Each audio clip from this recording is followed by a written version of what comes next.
Growing up in the small town of Millbrook, our two-story house wasn't much to look at, but it was home.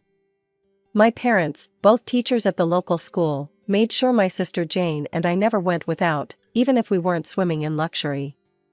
They had this way of stretching a teacher's salary to make everything work, and somehow, they always did. Jane was my big sister, my best friend, and everything I wasn't. While I preferred the quiet company of books and sketch pads, she was like a firecracker that lit up every room she entered. I can still picture us as kids, climbing the old oak tree in our backyard, making up wild stories about being explorers or royal princesses.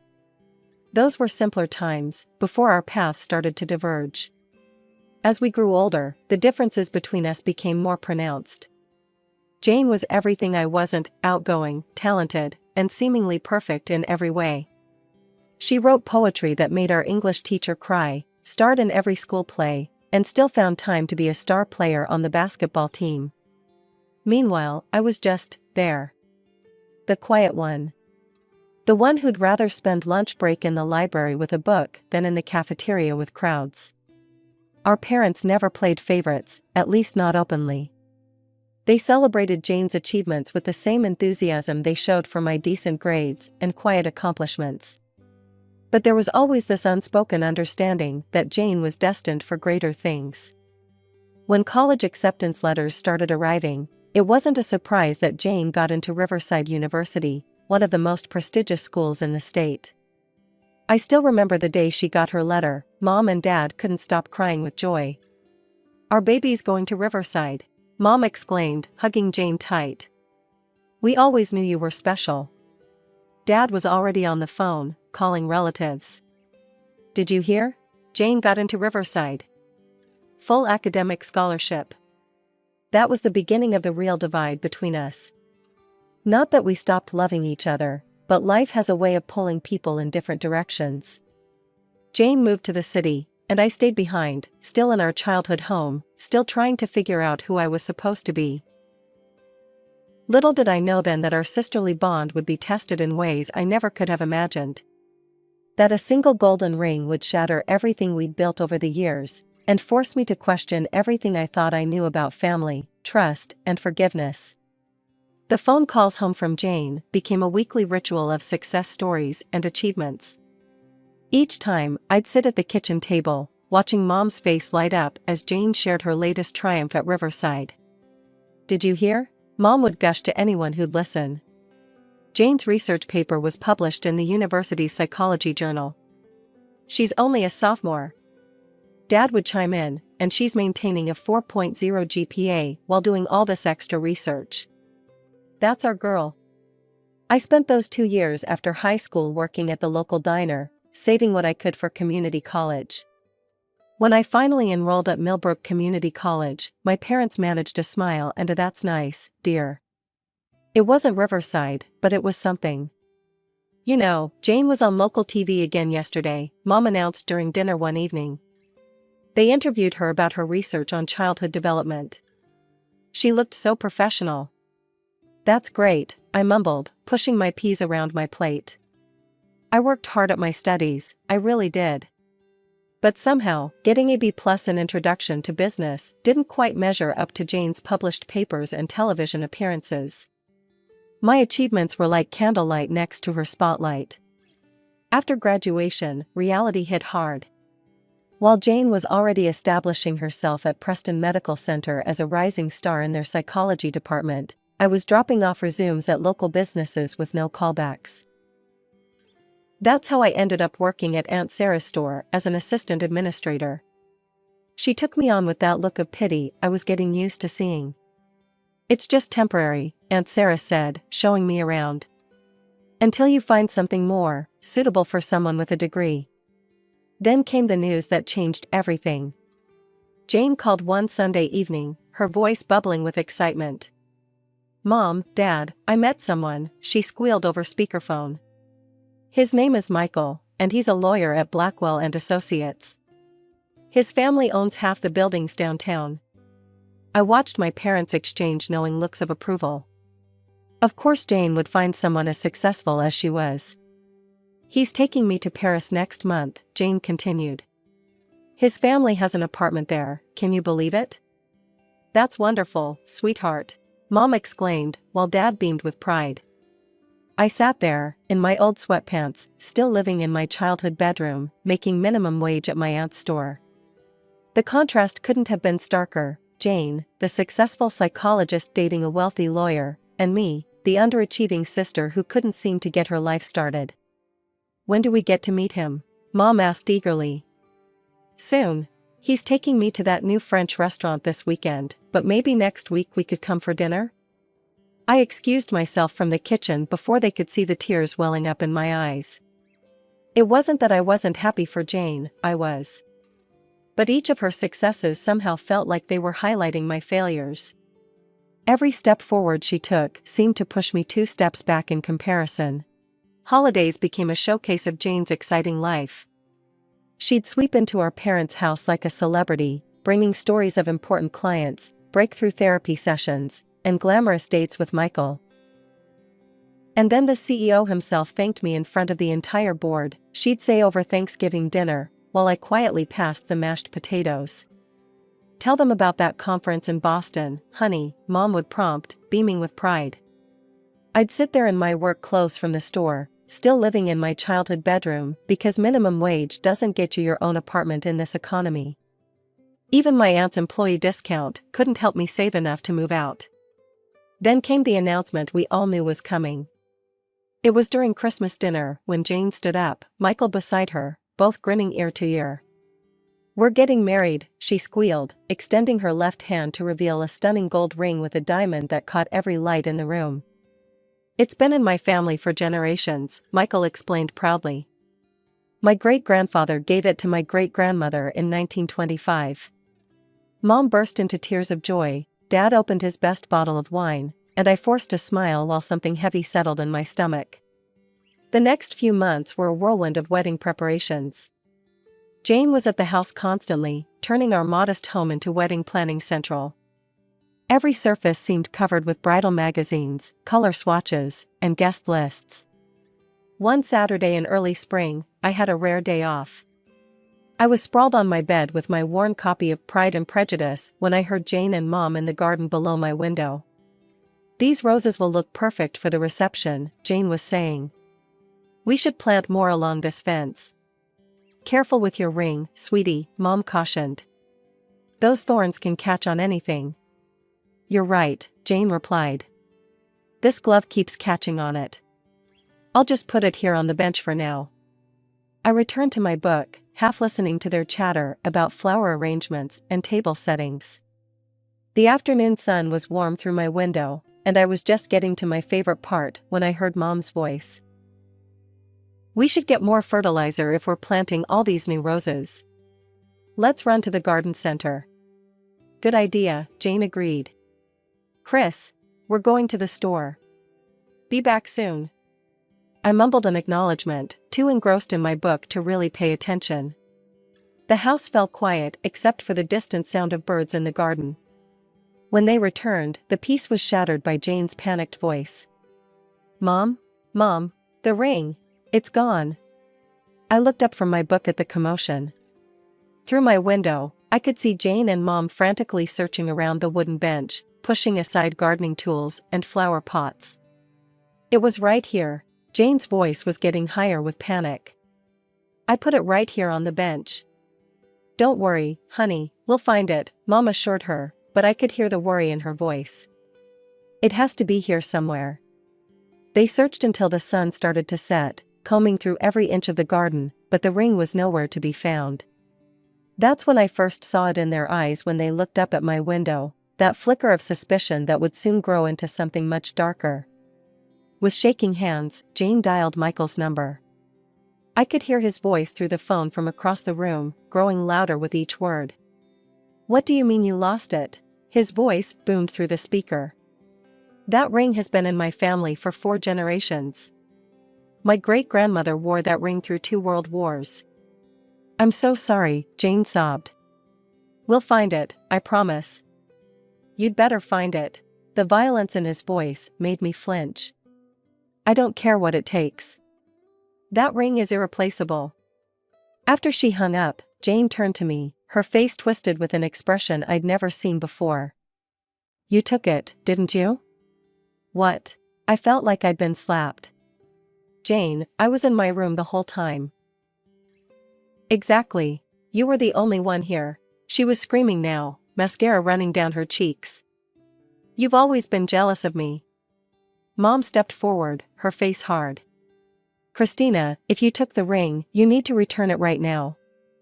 I didn't take anything. My voice cracked. I swear. Then you won't mind if we search your room, Dad said, already heading for the stairs.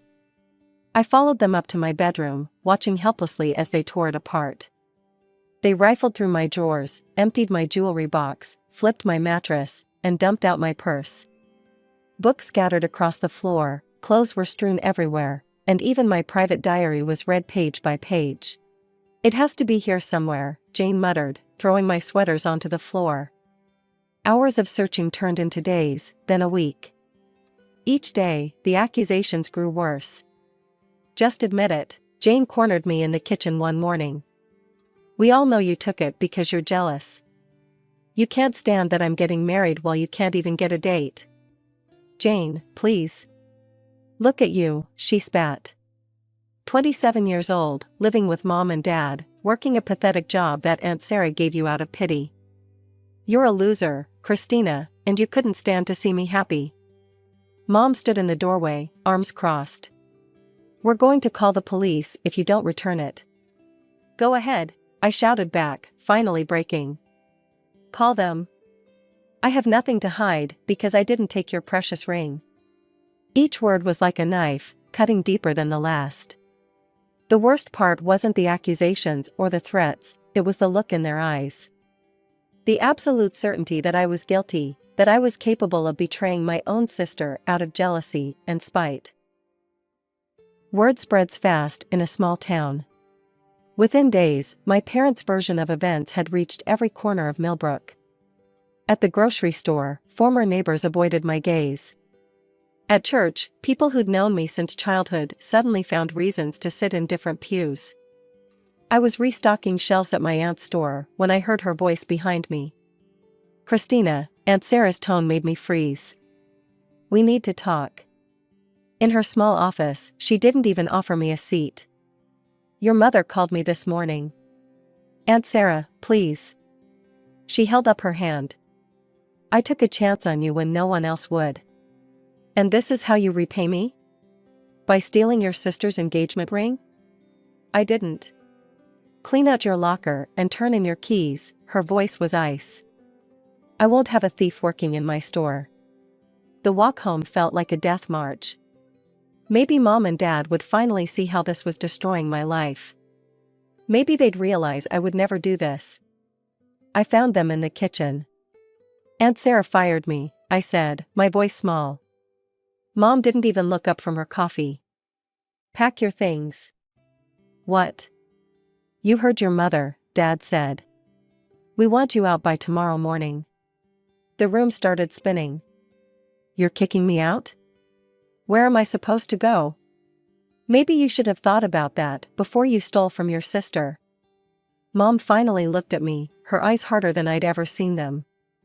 You brought shame to this family, Christina. I can't even look at my friends in the face anymore. I'm your daughter, I whispered. No daughter of mine would do what you've done. Her words cut like glass. You have until morning. I stumbled upstairs in a daze, pulling my old gym bag from the closet. How do you pack up a life in one bag? Which pieces of yourself do you choose to take? Clothes went in first, enough for a week, maybe two. One pair of sensible shoes. My laptop, wrapped in a sweater. Then came the harder choices. The books that had been my friends when I had none, Pride and Prejudice, Jane Eyre, Little Women. Stories of other women who had to find their way in a hostile world. Through it all, I couldn't stop crying. These walls had heard my first words, seen my first steps. This room had been my refuge through every storm of my life. Now it was just another place I wasn't welcome. My phone buzzed with messages from old friends. I can't believe you would do this, and how could you? And don't contact me again. Sitting on my stripped bed, surrounded by the remnants of my life, I realized there was nothing left for me in Millbrook. Every bridge was burned, every door closed.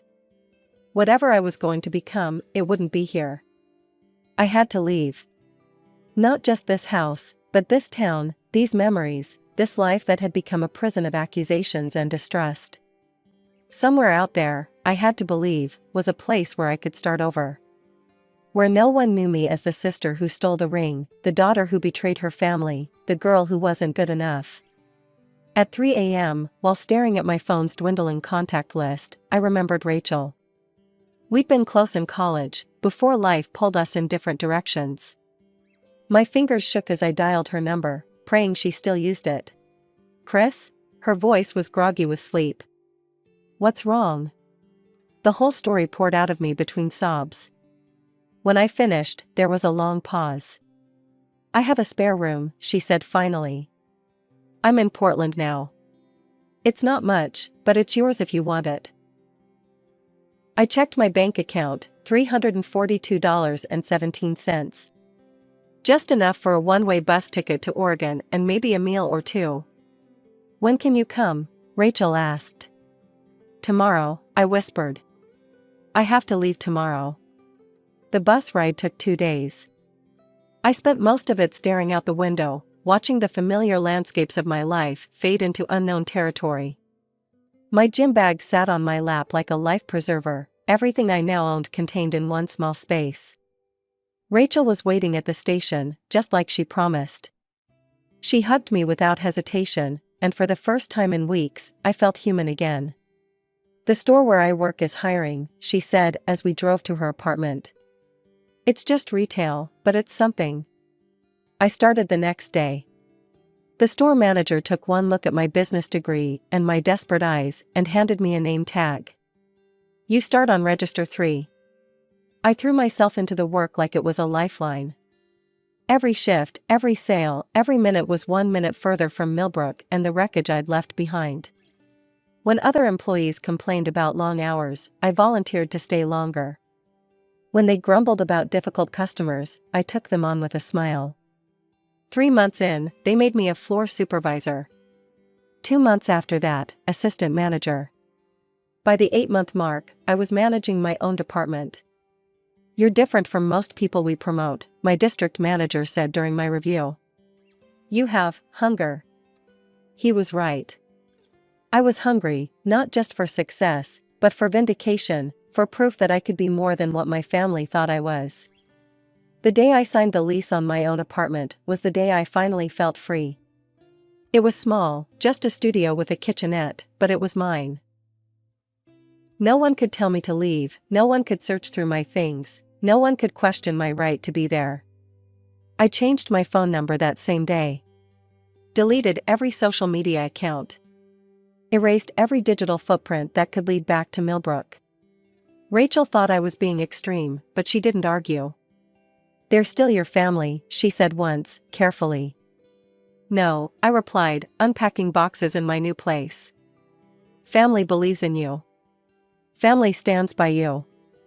They stopped being my family the day they chose not to believe me. At night, in my new bed, in my new life, I sometimes wondered about them. Was Jane married now? Did Mom still garden? Did Dad still read the paper every morning at the kitchen table? But wondering was dangerous. Wondering led to doubting, and doubting led to that dark place where I questioned everything, including myself. So I focused on work, on building something new, on becoming someone who couldn't be dismissed or discarded. Someone who didn't need anyone else's approval or belief. Someone who could survive being erased from her own family's story. Despite my best efforts to move forward, there were nights when curiosity got the better of me. On those nights, I'd ask Rachel to check Jane's social media accounts from her phone. "She got married," Rachel told me one evening, scrolling through photos. "Big white dress, church wedding. Your parents look happy in the pictures." I nodded, pretending the information didn't cut like a knife. A year later, "She's pregnant," Rachel reported, showing me a photo of Jane cradling her belly, Michael's hand protectively placed over hers. She looked radiant. For years passed this way, me building my new life in Portland while getting occasional glimpses of my old one through Rachel's phone screen. For years of watching my family's life continue without me, through carefully curated photos and posts that never mentioned the missing daughter, the lost sister. Then came the call that changed everything. "Chris." Rachel's voice was breathless. "You need to see this." She sent me a screenshot of Jane's latest post. "To my sister Christina, I'm sorry. I was wrong. If anyone knows where she is, please help me find her. I need to make this right. Please share this post. Help me find my sister." I stared at the words until they blurred. "It's probably some kind of trick," I said finally. "I don't think so," Rachel replied softly. "Look at the comments. Your parents are there too, begging you to contact them." My hands shook as I read their comments. "Mom, please come home, sweetheart. We need to talk to you. Dad, we made a terrible mistake. Please give us a chance." After 4 years of silence, their words seemed surreal. But something in their desperation felt genuine. I called the old house number, half expecting it to be disconnected. Mom answered on the first ring. "Hello?" Her voice hadn't changed. "It's me," I said quietly. The sharp intake of breath, then, "Christina? Oh God, Christina." I could hear her crying, calling for Dad. Their voices tumbled over each other. "Please come home. We need to see you. There's something you need to know." "I can come next weekend," I heard myself say. The drive back to Millbrook was the longest of my life. Each mile marker brought back memories I'd tried so hard to bury. The town looked exactly the same, as if it had been frozen in time while I'd been away. Jane's car was in the driveway when I arrived. My heart hammered against my ribs as I walked up the familiar path to the front door. They were all waiting in the living room, Mom, Dad, and Jane. 4 years had changed them too. Mom's hair was grayer, Dad looked smaller somehow, and Jane was holding a sleeping baby about 4 years old on her lap. "We found it," Mom said, her voice breaking. "The ring. We found it." Dad stepped forward. "We were replanting the roses last week, and there it was, tangled in the roots." "Right where?" "Right where I knocked it off the bench that day," Jane finished, tears streaming down her face. "The ring fell, and then we covered it with soil while planting. It's been there all this time, growing deeper with the roses." The revelation broke something in all of us. Suddenly, the living room was filled with raw, uncontrolled sobbing. Mom collapsed into Dad's arms, her whole body shaking. Dad's quiet composure finally cracked as tears streamed down his weathered face. Jane sank to her knees, her cries waking her sleeping son. And I, after 4 years of holding everything inside, of being strong, of surviving, I finally let go. The tears came in waves, years of pain and loneliness pouring out in gut-wrenching sobs. "I'm so sorry, Chris," Jane choked out between gasps. "I was horrible to you. Cruel. Unforgivable. I let my fear and Michael's anger cloud my judgment. I chose to believe the worst about my own sister." Mom reached for my hand, but stopped short, uncertain. "We failed you as parents," she whispered through her tears. "We should have believed in you, protected you. Instead, She couldn't finish. "Please," Jane pleaded, "tell us how to make this right. I'll do anything. We all will." I looked at them, these people who had once been my whole world, then my worst nightmare, and now I wasn't sure what they were. "I can't just pretend the last 4 years didn't happen," I said finally, wiping my eyes. "You didn't just accuse me, you condemned me. Turned the whole town against me. Threw me out with nothing but a gym bag and no place to go. What if?" Mom hesitated, then continued, "What if we saw someone? A family therapist? Someone who could help us rebuild what we broke." "Once a month," Dad added quickly, his voice still thick with emotion. "As long as it takes." I looked at the little boy on the couch, my nephew, I realized with a start. He had Jane's nose and Michael's dark hair. 4 years of his life had passed without an aunt. "I'm not moving back to Millbrook," I said firmly. "I have a life in Portland now. A good job. Friends who stood by me when no one else would." "We understand," Jane said. "We don't deserve to have you back in our lives. But if you're willing to try, even a little." It took 3 months before I agreed to my first holiday visit, Thanksgiving. I brought Rachel with me for support. The dinner was awkward, full of careful conversations and avoided topics, but it was a start. Dr. Martinez, our family therapist, helps us navigate the harder conversations. In her office, we talk about trust and betrayal, about the weight of expectations and the poison of assumptions. Sometimes we leave her sessions angry or hurt, old wounds reopened. But slowly, carefully, we're learning to hear each other. Jane's son, my nephew Tommy, is the easiest part. 4-year-olds don't carry grudges or remember family sins. To him, I'm just Aunt Chris who brings him books from Portland and teaches him to draw. His innocent love is like a bridge between who we were and who we might become. The roses still bloom in Mom's garden, including the ones that grew around that ring for 4 years. Sometimes I look at them and think about how truth, like a ring in the earth, can get buried under layers of assumptions and accusations. But truth, like those roses, finds its way to the surface eventually.